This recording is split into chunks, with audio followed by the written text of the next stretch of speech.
Good morning, everyone, and welcome back to another Supercoach Insider podcast.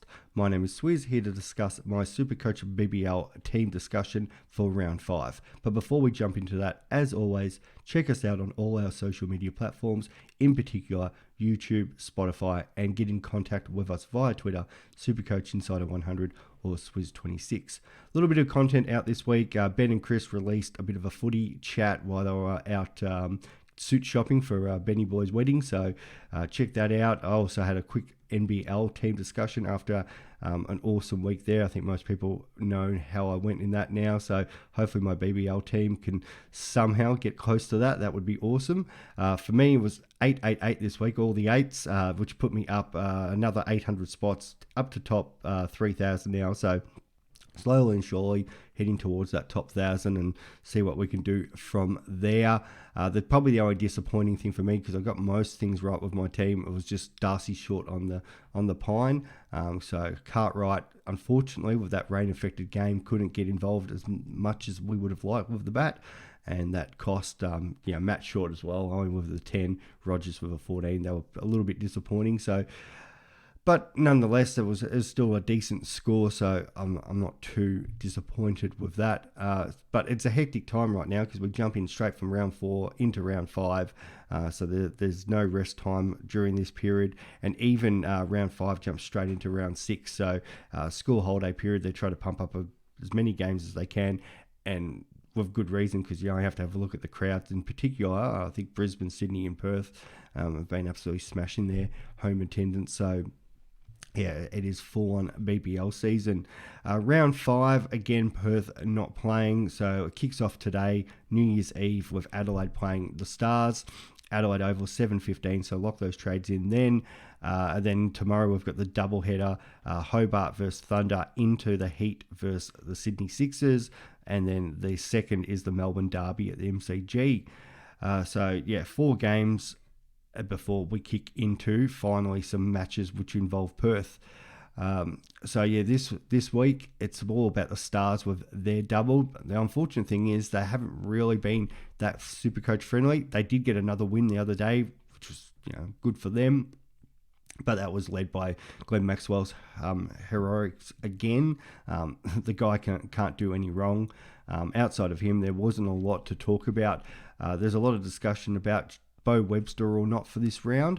I know the experts are kind of divided with that because he does have a massive break even. I think it's sitting at 189, so it is a little bit difficult to come in because he does have the bye at the following round. But if you do think he can turn back the clock there and have a look at do what he did in his last double, you'll be on the money there. But I just because the way their sort of bowling lineup is going, he didn't really have much influence in the last game, but in saying that, the Stars do chop and change, so it wouldn't surprise me in one of the 2 games that he comes out and has a decent bowl, and if he's bowling well, and it seems like that's the case with all the Stars players, like whoever's bowling well that day will get more overs in.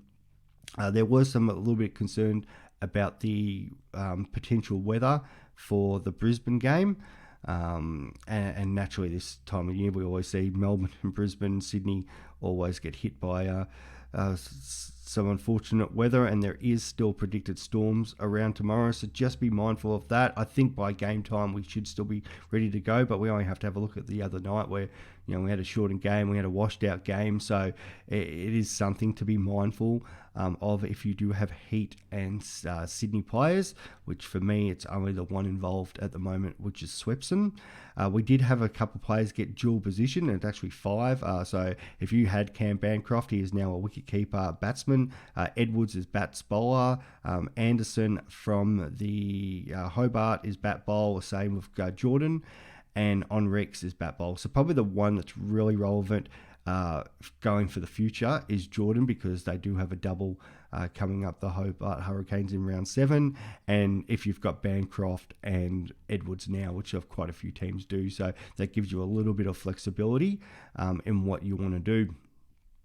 So in regards to trades and people to trade in this week, probably the most popular ones, and it's no surprise here, with who's up the top. We've been at Bo Webster, the 193k. The problem is, as I said, the break even 182. Did have that massive 217, but his other 2 rounds have been 4 and 0. So it is a risk. Like if he comes out and does get an opportunity to bowl against the Renegades, that could be anything. From a points on field point of view, you could be a massive winner if you decide to fade and he does go poor again and doesn't get the opportunities. That's going to help you as well. So it's a real flip of the coin. I'm again looking at fading him. I just get a little bit worried about their stars and how they manage their bowl, especially that Maxi's bowled in the last game. And that was probably the thing that those who had Webster took advantage of last round in that double for round 3 because Maxi wasn't bowling, and then Webster did get those 4 overs. Stoinis, again, 83k, his break even still 66, so there's a real potential he could lose cash. And he did get the opportunity to bowl, but has not been bowling well. Hasn't looked like impacting the scoreboard. Does a double game? Do we finally get an opportunity? Maybe it's the Renegades at the G. We finally get to see the best of Stoinis, but it's been a long time. He is one I'm slightly considering just because of the price at 83k. It is low risk there. The problem is then what do you do with him next week?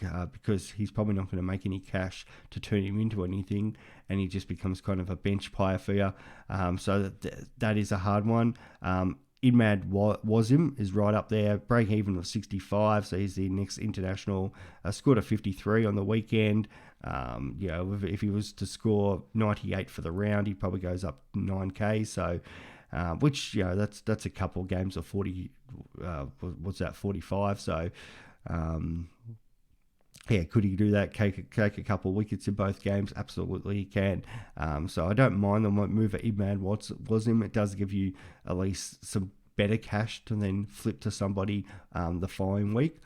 And that's where it's sort of been the hard thing with my side, where in regards to Jilks now Harper, what do you do with them when they get to sort of 80k? Doesn't give you much unless they have a massive game. Next is Jamie Overton. So some people are now trying to get him in, break even of 43. So it was good for, I was happy getting him in last week because he did have that price jump we talked about, went up 35k. And then he does have his double coming up against the Scorchers next round. So a few are trying to squeeze him back in. We've talked about Stoinis. The next one is the one that I've currently got in for Joe Clark. With Clark going down with injury with that quad. Joe Inglis, it's only an extra 20k to get to Inglis, who's got a break even of 27, not playing this week, but thinking about their double round 6 and round 7. The only issue is then I've got to take Harper's score this week, so hopefully Sam Harper can finally repay the faith, but I'm not holding my breath on that, but it is what it is. And with Clark injured, I'm not bringing in another keeper outside of Inglis, so Inglis comes straight into my side there, and a few people are jumping on him early. A few people trying to bring Maxi back, who traded him out last week and got punished because of his massive 155 break even of 2. The perfect world would be Maxi coming out, and if he was to score another round of about 150, that would see him go up 40k. And with them having the bye the following week, he would be able to just, it's a straight swap to either a Behrendorff or Hardy, which would be very handy for those people who don't have them. Tom Rogers is next on the list, and then Jack Edwards. So again, people looking at that dual position with Edwards, break even of minus 39. So he's been in good form, 81 and 90 his last 2 weeks. The fact that they don't have a double, does put you off a little bit, but, he could make it easily another 50k over the next couple of weeks, which I can see the appeal there. And then scrolling down, the other one that I do like and I've got in at the moment is Nikhil Chaudhry, break even of 8, did score the 57 again, so he's gone 57, 10, 57. The Hurricanes do have a double in round 7, so it's kind of just a little bit of future thinking. He's the one that could very easily for me become Stoinis if I want the extra player. The problem is, as you can see there by that BBL fixture from the Honeyball boys, in round 6, we might have the doubles there with the Strikers and the Scorchers, but we also got the Thunder and the Stars both on a bye, and I've already got a few Thunder, so I'm trading out this week Ollie Davies, as we've already talked about Clark. As much as I wouldn't mind keeping Davies, it's just how many Thunder can I have going forward. And then Sanger as well, Tanavi with just the 33 on the weekend, which wasn't completely his fault, but so there, because I don't want to be stuck with all these Stars and Thunder and then not have just have too many players not playing for the round 6 match, so I've got to sort of move them on. And then the other one, so I'm bringing in there is Andrew Tye. Now he's the one that could swap around too. Wasim is the one I'm potentially looking at, but I just talked about the fact that I don't want to be stuck with too many Stars. That is all dependent on Stikiki and Magnetti. Both are in the squad for tonight.